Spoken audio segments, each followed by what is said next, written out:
Hey guys, I'm JollyRific with UnitedStreamers.net, and today we're going to look at the Avermedia Live Gamer Portable 2.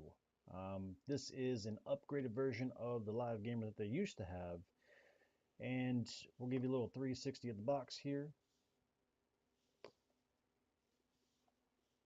And let's go ahead and open her up, check it out.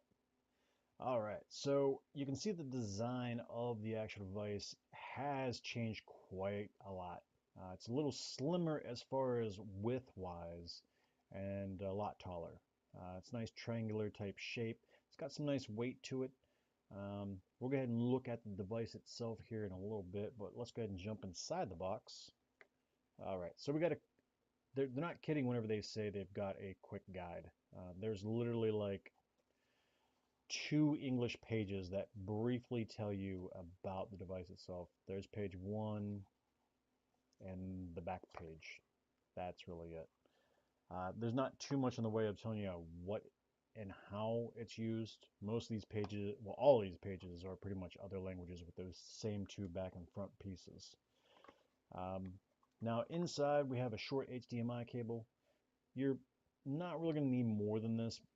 Usually, you'll connect this to from the console or computer directly into this. If you are using a PC, you're going to want a longer cable, so that we can go from the PC and have this sitting somewhere like up here on the desk. Now, next up, we got a really long USB cable. This is going to supply the power to the device. Additionally, you could use OBS with this because this does transmit data, so that way you could take the device, record with OBS. I haven't tried it as of yet. I should have before making this video, but I would assume that you could also access the memory card from that USB cable. And then next up we have our chat link cable, or you could use this on the PC from your audio out and give it directly to the device here. I'm going to go ahead and put all this back into the box, and then we'll take a look at the device itself. I'm pretty impressed with it. It does record in 1080 60 frames per second at 20,000 kilobytes per second. So here's the front. You got your, if you can see here, there is a controller looking icon below that port and then a headset port there. So if you're going to be using this on your console, you would take from your controller and plug in that wire that's supplied in the box and then connect your headset directly there, and then you're going to go ahead and have game and chat audio directly to your headset. And then additionally what will happen is the device itself will transmit your voice through. So this takes a lot of issue off of trying to get your friends' audio onto your streams, because a lot of people do want that. Then now on the front, we do have some audio adjustments here, so that'll make it raise and lower. And then you have different capture types here. Now on the back, we have our HDMI in and out. So PC or console will go into the in, and then the out will go to the TV. Next up, we have the USB port here. That'll supply the power to the device, as well as if you want to transmit things over to OBS. If you want to use this additionally for streaming or recording directly to OBS, you can do that as well. And then lastly, we've got our microSD card slot. Now what this does is let the device be a standalone unit. So if my hardware on my computer isn't good enough, or let's say my console is in the living room and my computer is in a den or a bedroom or something like that, and I don't want to drag one to the other, I could just take this device, record my videos from the console, and then take the micro SD card over the PC and import my videos that way to, upload them to YouTube or wherever else.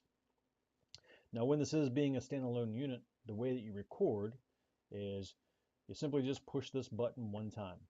That'll go ahead and start the recording, and the LED on the front of this will change colors. I believe it goes from being ready as blue to red as in use. I might have those backwards.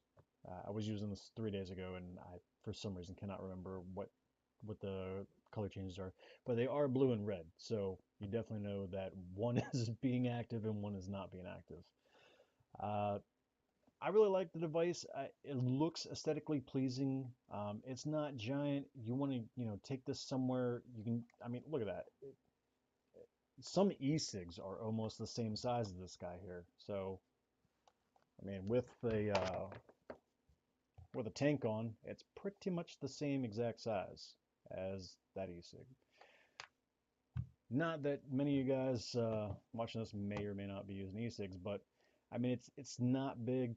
It's got a nice design as far as where all the ports are. Everything's easily labeled, so you don't really need a manual when it comes to this. The video quality that it does take is quite impressive. I actually use it to record a video about how to set up OBS.